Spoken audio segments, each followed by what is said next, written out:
Hello guys, പത്രമാറ്റിൻ്റെ പുതിയ episode റിവ്യൂയിലേക്ക് സ്വാഗതം. ആദർശിനോട് മുത്തശ്ശൻ പറയുന്നുണ്ട്, നിൻ്റെ പേരിൽ അറിയപ്പെടുന്നതിൽ എനിക്ക് സന്തോഷമുണ്ടെന്ന്. അപ്പോൾ ആദർശ് പറയും, എനിക്ക് ജീവിതകാലം മുഴുവൻ മൂർത്തി മുത്തശ്ശൻ്റെ കൊച്ചുമകൻ എന്ന പേരിൽ അറിയപ്പെടാനാണ് ഇഷ്ടമെന്ന്. അങ്ങനെ പാടില്ല മോനെ, അങ്ങനെ ചിന്തിക്കുന്നത് തന്നെയാണ് മനുഷ്യൻ്റെ ഏറ്റവും വലിയ പരാജയം. ഞാൻ ജനിക്കുന്നതിന് മുമ്പ് തന്നെ നമ്മുടെ കുടുംബക്കാർ സ്വർണ്ണ വ്യാപാരികളായിരുന്നു. എൻ്റെ പൂർവികന്മാരെക്കാട്ടിൽ കൂടുതൽ പേര് ഞാൻ സമ്പാദിച്ചു. അതുപോലെ തന്നെ ആവണം നീയും നല്ല പേര് സമ്പാദിക്കണം. നീ ഇവിടെ ഇല്ലെങ്കിലും അച്ഛനും ചെറിയച്ഛനും ഒക്കെ കൂടി ഇവിടുത്തെ കാര്യങ്ങളൊക്കെ നോക്കിക്കോളും. എത്ര ദിവസം വേണേലും മാറി നിൽക്കുന്നതിന് കുഴപ്പമില്ലെന്നും പറയും. അപ്പോൾ മുത്തശ്ശി പറയുന്നുണ്ട്, ഈ ബിസിനസ്സൊക്കെ മാറ്റി വെച്ചിട്ട് നിങ്ങൾ കുറേ ദിവസത്തേക്ക് പുറത്ത് പോകുന്നത് നല്ല കാര്യമാണെന്ന്. എത്ര ദിവസത്തേക്കാണ് മോളെ പോകുന്നതെന്ന് നയനോട് ചോദിക്കും. അപ്പം നയന പറയുന്നുണ്ട്, എനിക്കറിയത്തില്ല മുത്തശ്ശി, അതൊക്കെ ആദർശേട്ടനാണ് പ്ലാൻ ചെയ്തിരിക്കുന്നതെന്ന്. ഇത് കേട്ടുകൊണ്ടാണ് അങ്ങോട്ട് ജലജ വരുന്നത്. എന്നിട്ട് ജലജ അവിടെ മറിഞ്ഞു നിന്ന് ഇവർ പറയുന്നതൊക്കെ കേൾക്കുന്നുണ്ട്. അപ്പോൾ ആദർശ് പറയും, ഒരാഴ്ചത്തേക്കാണ് പ്ലാൻ ചെയ്തിരിക്കുന്നതെന്ന് പറയും. മൂന്നാറിലൊക്കെയാണ് മോനെ പോകുന്നതെങ്കിൽ ഒരാഴ്ച എന്നുള്ളത് 2 ആഴ്ചത്തേക്കൊക്കെ ആക്കുന്നതിന് കുഴപ്പമില്ല. ഞാൻ നേരത്തെയൊക്കെ മൂന്നാറിൽ പോയാൽ ഇതുപോലെ കുറേ ദിവസമൊക്കെ എക്സ്റ്റെൻഡ് ചെയ്ത് എടുത്ത് നിൽക്കാറുണ്ടെന്ന് പറയും. എന്തായാലും പോയിട്ട് വരുമ്പോൾ നിങ്ങൾ രണ്ടുപേരുടെയും മുഖം നല്ല പ്രസാദത്തോടെ ഇരിക്കണം, പ്രത്യേകിച്ച് മോളുടെ മുഖമെന്നും പറയുന്നുണ്ട്. നവ്യമോൾ ഉടനെ അമ്മയാകും. അതുപോലെ തന്നെ അനാമിക മോൾക്കും വിശേഷം ഉണ്ടാകും. എന്നാൽ ഞാൻ കാണാൻ ആഗ്രഹിക്കുന്നത് നിങ്ങളുടെ കുഞ്ഞിനെയാണ്. നിങ്ങളുടെ രണ്ടുപേരുടെയും ജാതകം അനുസരിച്ച് നിങ്ങളുടെ കുഞ്ഞ് പ്രത്യേക ഒരു സവിശേഷതയുള്ള കുഞ്ഞായിരിക്കുമെന്നാണ് പുരോഹിതൻ പറഞ്ഞത്.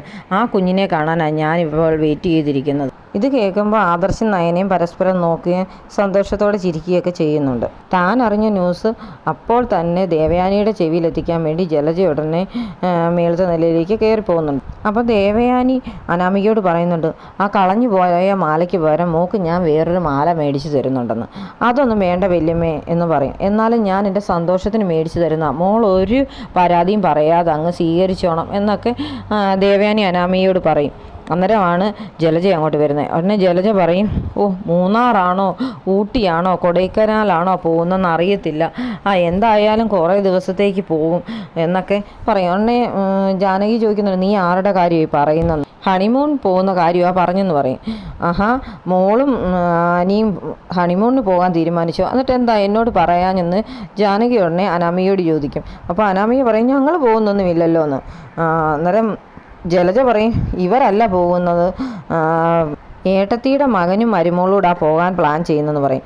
ഇതിനെല്ലാം സപ്പോർട്ടായിട്ട് മുത്തശ്ശനും മുത്തശ്ശിയുണ്ടെന്നും പറയുന്നുണ്ട്.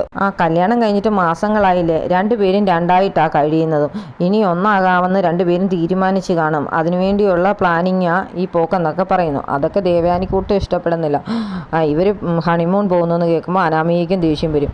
ഈ അടുത്ത കാലത്ത് കല്യാണം കഴിഞ്ഞത് ഞങ്ങളുടെയായി, എന്നിട്ടും ഹണിമൂൺ പോകുന്നതിനെ കുറിച്ചൊന്നും അമ്മയുടെ മോന് ഒരു ചിന്തയുമില്ല എന്ന് പറഞ്ഞ് ദേഷ്യപ്പെട്ട് അനാമിക അങ്ങ് എഴുന്നേറ്റ് പോകും. അത് കേൾക്കുമ്പോഴത്തേന് ദേവയാനിക്കും ജാനകിക്കും അങ്ങ് സങ്കടം വരുന്നുണ്ട്. അപ്പോൾ ജലജ പറയും, നമ്മളൊരു ടൂറ് പോയിട്ട് എത്ര നാളായി ഏട്ടത്തി, ആ കാലവേ മറന്നുപോയി. നേരത്തെയാണെങ്കിൽ നമ്മളൊരു വെക്കേഷനിലെങ്കിലും ഓരോ ടൂറൊക്കെ പോകുമായിരുന്നല്ലോ എന്ന്. അപ്പം ദേവയാനി പറയും, പോവുകയാണെങ്കിൽ ഇവളുമാരെയും കൂടെ കൊണ്ടുപോകണ്ടേന്ന് വിചാരിച്ചിട്ടാണ് ഞാൻ പോകണ്ടെന്ന് വിചാരിക്കുന്നതെന്ന് പറയും. എന്നിട്ടിപ്പോൾ എന്തായി, ഏട്ടത്തിയുടെ മകൻ ഇപ്പോൾ അവളെയും കൊണ്ട് ടൂറ് പോകുന്ന കണ്ടില്ലേ, ഏട്ടത്തിയോട് പറഞ്ഞില്ലായിരുന്നോ എന്ന് ചോദിക്കും പോകുന്ന കാര്യം. ഞാൻ അറിഞ്ഞില്ലെന്ന് ദേവയാനി പറയും.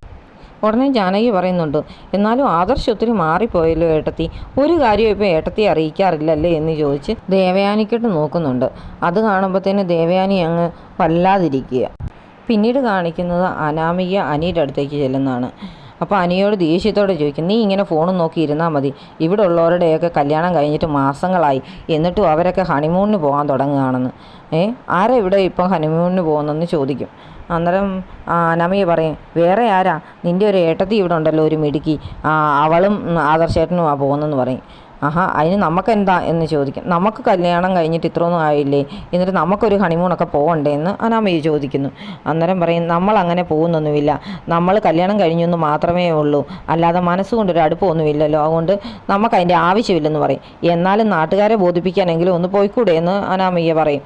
അന്നേരം പറയും, എനിക്ക് ആരെയും ബോധിപ്പിക്കേണ്ട, മറ്റുള്ളവരെ ബോധിപ്പിക്കാൻ വേണ്ടിയുള്ളതല്ല എൻ്റെ ജീവിതം, അതുകൊണ്ട് ഞാനില്ല എന്ന് പറയും. എനിക്കാണെങ്കിൽ എൻ്റെ മനസ്സിന് ഇഷ്ടപ്പെട്ടവരുടെ കൂടെ മാത്രമേ യാത്ര പോകാൻ ഇഷ്ടം ഇഷ്ടമുള്ളൂ. നിനക്ക് എന്നെ ഉൾക്കൊള്ളാൻ സാധിക്കുന്നില്ല, അതുകൊണ്ടല്ലേ നീ വരാത്തത്. നമ്മളെക്കാൾ പ്രശ്നങ്ങൾ ഉണ്ടായിരുന്നല്ലോ ആദർശേട്ടൻ്റെ കല്യാണം കഴിഞ്ഞിട്ട്, എന്നിട്ടിപ്പോൾ അവർ തമ്മിൽ ഒരു പ്രശ്നവും ഇല്ലല്ലോ എന്ന് പറയും.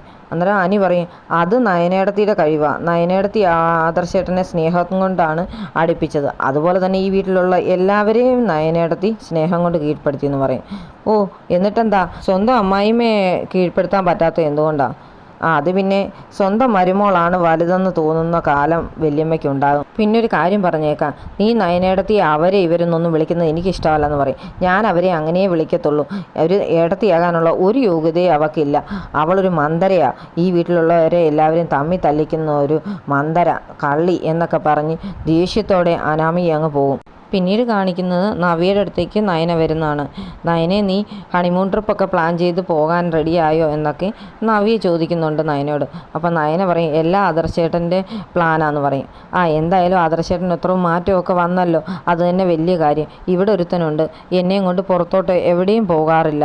എന്തെല്ലാമായിരുന്നു കല്യാണത്തിന് മുമ്പുള്ള വാഗ്ദാനങ്ങൾ. ഇപ്പോൾ എങ്ങനെ എന്നെ ഒഴിവാക്കാം, എൻ്റെ വയറ്റിലുള്ള കുഞ്ഞിനെ എങ്ങനെ കളയാം എന്നൊക്കെയുള്ള റിസർച്ച് ചെയ്യുക അവൻ. എന്ത് ചെയ്യാനാ, എന്തായാലും നീ പോയി മാക്സിമം അടിച്ചു പൊളിക്കണം കേട്ടോ എന്നൊക്കെ പറയും. ആ സമയത്താണ് ജലജ അങ്ങോട്ട് കയറി വരുന്നത്. ജലജയെ കാണുന്ന ഉടനെ നവ്യ ജലജ ഇങ്ങി വിളിക്കും. ഇങ്ങി വന്നേ, കണ്ടോ സ്നേഹമുള്ള ഭർത്താവ് ഭാര്യയും കൊണ്ട് ഹണിമൂൺ ട്രിപ്പിനൊക്കെ പോവുക. നിങ്ങളുടെ മോൻ എന്നെങ്കിലും എന്നെയും കൊണ്ട് പുറത്തെവിടെയെങ്കിലും പോയിട്ടുണ്ടോ? ഇപ്പോൾ എനിക്ക് റെസ്റ്റാണ്, ഡോക്ടർ പറഞ്ഞ് പുറത്തൊന്നും അങ്ങനെ കറങ്ങാൻ പോകരുതെന്ന്.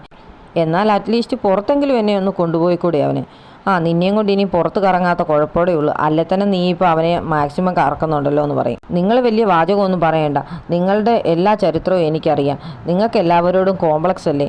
നിങ്ങളുടെ 2 മക്കളും ഉണ്ടായേ പിന്നെ നിങ്ങൾ നിങ്ങളുടെ ഭർത്താവിനെ കണ്ടിട്ടില്ല, അതിൻ്റെ കോംപ്ലക്സാണ് നിങ്ങൾക്കെന്ന് പറയും. അന്നേരത്തേന് നയന പറയും, ശരിയാ, ചേച്ചി പറഞ്ഞതിലും കാര്യമുണ്ട്, നിങ്ങൾക്ക് എല്ലാവരോടും കോംപ്ലക്സാ എന്ന് പറയും. അത് കേൾക്കുന്ന ജലജയ്ക്ക് അങ്ങ് ദേഷ്യം വരുന്നുണ്ട്. നിങ്ങൾ വലുതായിട്ട് ദേഷ്യപ്പെടുകയൊന്നും വേണ്ട, നിങ്ങളെ നിലയ്ക്ക് നിർത്താൻ എനിക്കറിയാം. ഈ വീഡിയോ കൊണ്ടുവന്ന് മുത്തച്ഛനെ ഒന്ന് കാണിച്ചാൽ മതി, അന്നേരം തീരും നിങ്ങളുടെ ഈ കള്ളിയെല്ലാം.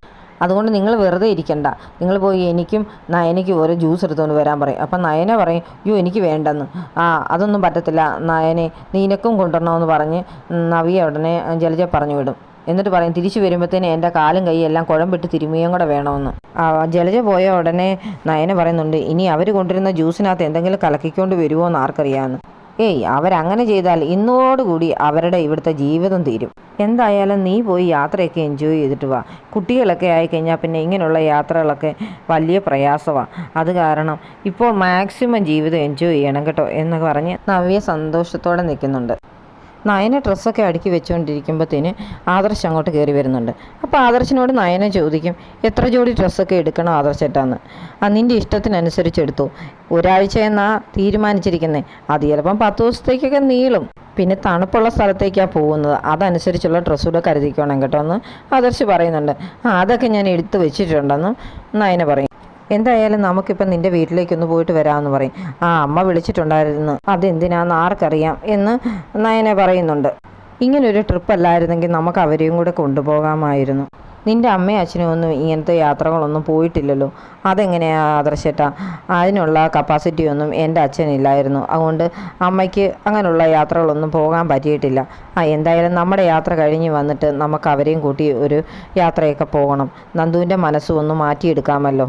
പിന്നീട് കാണിക്കുന്നത് ഗോവിന്ദനും കനകയും നന്ദുവും എല്ലാം കൂടി ഇരുന്ന് പലഹാരങ്ങളൊക്കെ ഉണ്ടാക്കുന്നതാണ്. ദൂരയാത്ര പോവുമല്ലേ ആദർശമോൻ, അതുകൊണ്ട് ഇതെല്ലാം അവർ വരുമ്പം കൊടുത്തു വിടണമെന്ന് കനക പറയും. ആദർശിൻ്റെയും നയനയുടെയും കൂട്ടത്തിൽ നവിയയും ആഫിയും കൂടെ വരുമായിരുന്നെങ്കിൽ വളരെ നന്നായിരുന്നു എന്ന് ഗോവിന്ദൻ പറയുന്നുണ്ട്. അവിയൊന്നും പ്രതീക്ഷിക്കേണ്ട ഗോവിന്ദേട്ട, അവൻ്റെ സ്വഭാവം ശരിയല്ല. അതെങ്ങനെയാ? ജലജയല്ലേ വളർത്തിയത്, അവരുടെ എല്ലാ സ്വഭാവങ്ങളും ഉണ്ട്. അന്ന് തന്നെ ഞാൻ ആ വീട്ടിൽ നിന്ന സമയത്ത് എന്നെ കള്ളിയാക്കാനായിട്ട് മാല എടുത്തുകൊണ്ട് വന്ന് എൻ്റെ ബാഗിനകത്ത് വെച്ചവളല്ലേ അവൾ. അതുകൊണ്ട് ആ സ്വഭാവത്തിലുള്ള മകനും ഒട്ടും ശരിയാകത്തില്ല. ഇനി അവൻ്റെ സ്വഭാവം എങ്ങനെ മാറ്റിയെടുക്കുമെന്ന് അറിയത്തില്ലെന്ന് പറയും. ആദർശമോനും നയനമോളും ഉള്ളതാ ആകെയുള്ള ഒരു ആശ്വാസം. നവിയുടെ കാര്യം അവർ നോക്കിക്കോളുമല്ലോ. ആദർശമോന് നമ്മുടെ നയനമോളെയും നമ്മളെയും വലിയ ഇഷ്ടമാണ്, അതുതന്നെ ഒരു ആശ്വാസമാണ്. എന്തിനാ കനകയെ ഇത്ര ഏറെ ഉണ്ടാക്കുന്നത്? അവർ രണ്ടുപേരല്ലേ ഉള്ളൂ, അതുമാത്രമൊന്നും അവർ കഴിക്കില്ലല്ലോ എന്ന് ഗോവിന്ദൻ പറയും. അതിന് അവർക്ക് മാത്രമല്ല, നവ്യമോക്കൂടാ. ആ കഴിഞ്ഞ പ്രാവശ്യം കൊണ്ടുപോയതൊക്കെ ഇപ്പം തീർന്നു കാണും. ഇനി ചൂടാറിക്കഴിഞ്ഞാൽ ഈ ഉണ്ണിയപ്പം കൂടെ പായ്ക്ക് ചെയ്തങ്ങ് കൊടുത്തു വിടണം. പിന്നീട് കാണിക്കുന്നത് ടെൻഷൻ അടിച്ച് നിൽക്കുന്ന ദേവയാനിയെയും ജലജയും ജാനകിയുമാണ്. അപ്പം ദേവയാനി പറയുന്നുണ്ട്, എങ്ങനെയാണ് ഇത്ര ദിവസം എൻ്റെ മോനെ ഞാൻ കാണാതിരിക്കുന്നത്? ഒരു ദിവസത്തിൽ കൂടുതൽ അവൻ എൻ്റെ അടുത്തൊന്നും മാറി നിന്നിട്ടേ ഇല്ല. അപ്പം ജലജ പറയുന്നുണ്ട്, എന്തായാലും ഈ യാത്ര കഴിഞ്ഞ് വരുമ്പോൾ ആദർശിൻ്റെ മേൽ നയന ആധിപത്യം സ്ഥാപിക്കും. പിന്നൊരു കുഞ്ഞൂടായിക്കഴിഞ്ഞാൽ പിന്നെ അവൾ ഈ വീട് കീഴ്മേ മറിക്കും. അപ്പോൾ ജാനകി പറയും, എന്തായാലും ഒരു മുറി കഴിഞ്ഞിട്ട് രണ്ടുപേരും രണ്ടായിട്ടാണ് കഴിഞ്ഞെന്ന് പറയുന്നത് തന്നെ ഒരു ഗുഡ് ന്യൂസായി ഇടത്ത്.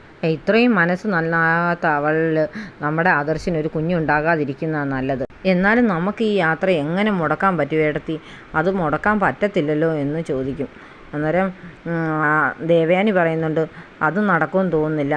അച്ഛനും അമ്മയും ജയേട്ടനും എല്ലാം അവർക്കൊപ്പമാണ്.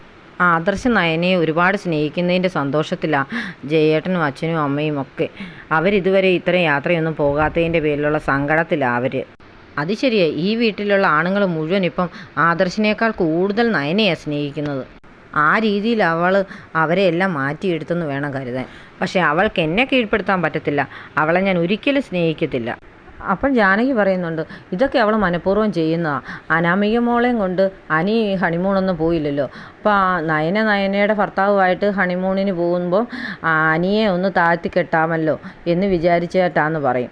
അന്നേരം ജലജ പറയുന്നുണ്ട്, അതിൻ്റെ പേരിൽ അനാമികയും അനിയുമായിട്ട് വഴക്കൊക്കെ ഉണ്ടാകും. അങ്ങനെ അനാമിക അങ്ങ് അകന്നു പോകുമല്ലോ.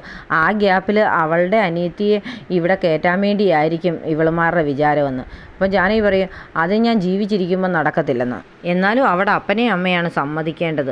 രണ്ടവളുമാരെ ഇങ്ങോട്ട് കയറ്റിവിട്ടു. ഇനി മൂന്നാമത്തെ അവളെയും കൂടെ ഇങ്ങോട്ട് കയറ്റി വിടാൻ വേണ്ടിയല്ലേ അവർ ഓരോ നാടകങ്ങളൊക്കെ കളിച്ചത്. ഇവളുമാരുടെ ചെവിക്കലിനിട്ട് അടിക്കുന്നതിന് പകരം അപ്പൻ്റെയും അമ്മയുടെയും ചെവിക്കലിനിട്ട് അടിക്കണ്ടേ? എന്നെങ്കിലും എൻ്റെ മുമ്പിൽ വരും. അന്ന് ഞാൻ നല്ല വർത്താനം ചോദിക്കാനായിട്ടിരിക്കുക എന്നൊക്കെ പറഞ്ഞ് ദേവയാനി അങ്ങ് ചൂടാവുകയാണ്. ആദർശം നയനയും കൂടെ നയനയുടെ വീട്ടിലേക്ക് പോകാൻ ഇറങ്ങി വരുമ്പോൾ അനാമിക എവിടെ ഇരിപ്പുണ്ട്. അപ്പോൾ അനാമിക ചോദിക്കും, നിങ്ങൾ ബാക്കിയുള്ളവരുടെ സന്തോഷമൊക്കെ തല്ലിക്കെടുത്തിയിട്ട് ടൂറിന് പോകാൻ പോവുക അല്ലേന്ന്. ഞങ്ങൾ ടൂറിന് നാളെ പോകുന്നുള്ളൂ. ഇപ്പം ഞങ്ങൾ നയനയുടെ വീട് വരെ പോകാമെന്ന് പറയും. അവിടുത്തെ ബാഡ് സ്മെല്ലൊക്കെ സഹിച്ച് എങ്ങനെ പോയിരിക്കാനാ? എന്തിനാ അങ്ങോട്ട് പോകുന്നെന്ന് ആദർശിനോട് അനാമിക ചോദിക്കുന്നുണ്ട്. അപ്പം നയന പറയും, എനിക്ക് ആ സ്മെല്ലാണ് ഇഷ്ടം, ഞാൻ അവിടെയാണ് ജനിച്ച് വളർന്നത്. ആദർശം പറയുന്നുണ്ട്, എനിക്ക് അവിടുത്തെ സ്മെല്ലൊന്നും പ്രശ്നമല്ല എന്ന്. അതിനേക്കാൾ വലിയ ബാഡ് സ്മെല്ലാണല്ലോ ഇപ്പോൾ ആദർശേട്ടൻ സഹിച്ചുകൊണ്ടിരിക്കുന്നതെന്ന് അനാമിക നയനെ അങ്ങ് കുറ്റപ്പെടുത്തി പറയുന്നുണ്ട്. ഞങ്ങൾ തമ്മിൽ പല പ്രശ്നങ്ങളും കല്യാണം കഴിഞ്ഞിട്ടുണ്ടായിട്ടുണ്ട്. പക്ഷേ ഞങ്ങൾക്കിപ്പോൾ പരസ്പരം സ്നേഹിക്കാനേ പറ്റുന്നുള്ളൂ. അതുപോലെ നീയും അനിയെ സ്നേഹിക്കണം, എന്നാലേ നിൻ്റെ ജീവിതം നന്നാകത്തുള്ളെന്ന് നയന പറയും. അതെങ്ങനെ സ്നേഹിക്കാനാ? അവൻ്റെ മനസ്സിൽ ഇപ്പോഴും നിങ്ങളുടെ അനിയത്തി കയറിയിരിക്കുകയല്ലേ. അവൻ നിന്നെ സ്നേഹിക്കുന്നില്ലെങ്കിൽ അത് നിൻ്റെ കഴിവുകേടാണെന്ന് മാത്രമേ ഞങ്ങൾ പറയത്തുള്ളൂ. പിന്നൊരു കാര്യം, ഞാൻ നിൻ്റെ ചേടത്തിയാണ്, നീ എൻ്റെ അനിയത്തിയും. അല്ലാതെ എന്നെ ഭരിക്കാനൊന്നും വരരുത്. ഇവിടെയുള്ള ആദർശേട്ടൻ്റെ അമ്മയ്ക്കും മുത്തശ്ശനും മറ്റുള്ളവർക്കെല്ലാം എന്നോട് എന്ത് വേണമെങ്കിലും പറയാം. അതുപോലല്ല നീ. അതുകൊണ്ട് സൂക്ഷിച്ച് സംസാരിക്കണമെന്ന് നയന അനാമികയെ വഴക്ക് പറയുന്നുണ്ട്. എന്നിട്ട് ഇവർ രണ്ടുപേരും ഇറങ്ങി അങ്ങ് പോകും. അന്നേരത്തേന് അനാമിക അങ്ങ് ദേഷ്യം വരും. അവൾ ഉടനെ ഫോൺ എടുത്ത് അവളുടെ അമ്മയെ വിളിക്കും. അപ്പോൾ രേവതി ചോദിക്കും, എന്താ മോളെ പ്രശ്നമെന്ന്. അവൾ എന്നെ ഇൻസൾട്ട് ചെയ്തിട്ട് അവിടെ വീട്ടിലേക്ക് പോയമ്മയെന്ന് പറയും. അവർ ഹണിമൂൺ പോകാനൊക്കെ ഇരിക്കുക അല്ലേ, അതെങ്ങനെയും ഒന്ന് മുടക്കി കിട്ടണമേന്ന് പറയും. എന്നാൽ ഞാൻ അങ്ങോട്ട് വരാം, എന്നിട്ട് മാക്സിമം ആദർശിൻ്റെ അമ്മയെ നമുക്കങ്ങ് ചൂട് പിടിപ്പിക്കാം. ഇതെങ്ങനെയും നമുക്ക് തടയണം, ഇവരെ പറഞ്ഞു വിടാൻ പാടില്ല എന്നൊക്കെ പറഞ്ഞ് അമ്മയും മോളൂടെ പ്ലാൻ ചെയ്യുന്നതായിട്ട് കാണിച്ചുകൊണ്ടാണ് ഇന്നത്തെ എപ്പിസോഡ് അവസാനിക്കുന്നത്.